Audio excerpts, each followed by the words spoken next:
Shillong police राजा रघुवंशी के घर पहुंची, जहां पर राजा के परिजनों से चर्चा की। वहीं राजा के रूम की तलाशी भी ली गई। बताया जा रहा है कि हत्या के बाद पहली बार शिलांग पुलिस राजा रघुवंशी के इंदौर स्थित घर पहुंची थी। हालांकि इस मामले में शिलांग अधिकारी ने कहा कि ऐसे ही परिजनों से मुलाकात करने पहुंचे थे।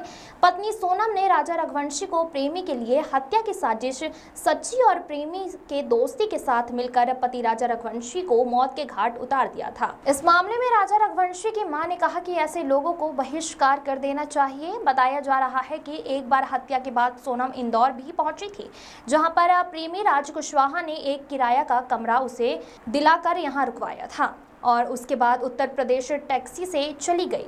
राजा रघुवंशी की मां ने कहा कि आरोपी को कड़ी से कड़ी सजा मिले। कुछ सोनम द्वारा किए गए अपराध में आक्रोश में आए राजा रघुवंशी के परिवार के सदस्य और दोस्तों ने सोनम रघुवंशी के चेहरे पर काली पट्टी और चप्पल से पिटाई की, साथ ही पोस्टर को भी जलाया। हार्दिक प्रजापति की रिपोर्ट। अभी कोई बात हुई थी ऐसा, परिवार के सदस्य के लोग बोल रहे हैं कि सोनम शादी करना नहीं चाहती। नहीं, ये बात मेरे आगे अभी नहीं आई। क्या बात हुई? मेरे को नहीं पता इस बात बारे में, ना कोई रिश्तेदार मेरे पास आया।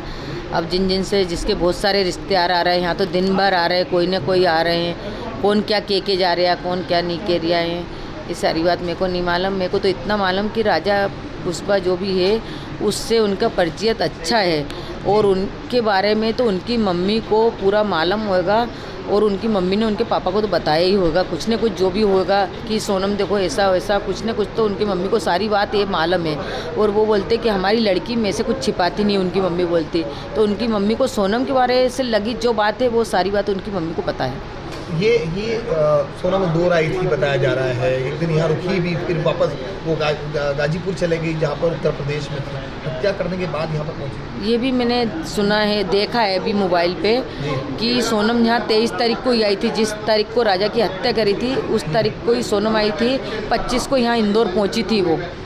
25 को पहुँचने के बाद में वो एक रात जहाँ पे रुकी है, फिर यहाँ से रवाना हुई है वो, और कोई ड्राइवर करके लेके आया था। तो उसमें उनके घर का ड्राइवर तो नहीं था कि वहाँ का ड्राइवर था, ये चीज़ का मेरे को बराबर अभी नॉलेज नहीं है। राजा उस दिन भी मौजूद था जब राज की जो है यहाँ पर अंतिम संस्कार की अर्थियाँ जा रही थी, उस समय भी यहाँ पर वो मौजूद था। हाँ, वो हमने मोबाइल में देखा है कि आइट साइड वाले ने इसलिए फ़ोटो डाली कि ये तो वही पुष्पा है, बोले कि राज पुष्पा जो तो अपने यहाँ आ चुका है। बोले कि उस दिन राजा के डेड वाली आई थी तो उसके पापा को बड़े अच्छे से संभाल रहा था, बोले जैसे कोई बेटा दामाद संभालता ना, इस तरीके से संभाल रहा था वो उनको। आपको लगता है पूरा षड्यंत्र रचा गया जिसमें बेकसूर की जान चली गई? नहीं, षड्यंत्र तो रचा गया है, ये षड्यंत्र तो पहले से ही शायद रचा गया।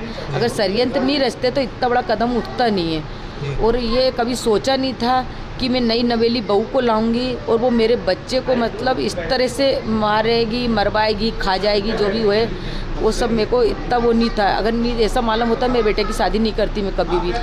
इस चीज़ में उन्होंने मेरे को धोखा दिया। बेकसूर था राजा, बेकसूर था। चाल में आ गया राजा, उसके कहने में आ गया।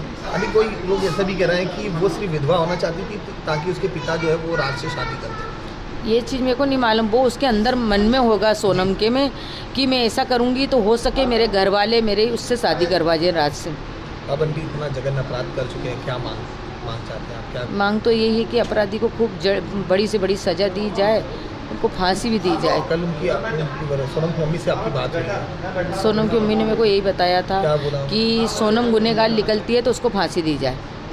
आपको लगता है कि क्योंकि जांच में जो चल रहा है, जांच की बात ही मैं सच मानूंगी। उसकी मम्मी ने ऐसा बोला था, जो एक्सेप्ट किया है हर चीज़ को कि मैंने ही किया है। हाँ, तो उनकी मम्मी ने बोला था कि उसको फांसी दी जाए। आंटी सबसे पहले मारने के लिए सोनम ने ही कहा था। हाँ, तो सोनम को मारा जाए ना, सोनम के साथ जो लड़के हैं उनको भी मारा जाए। जी जी।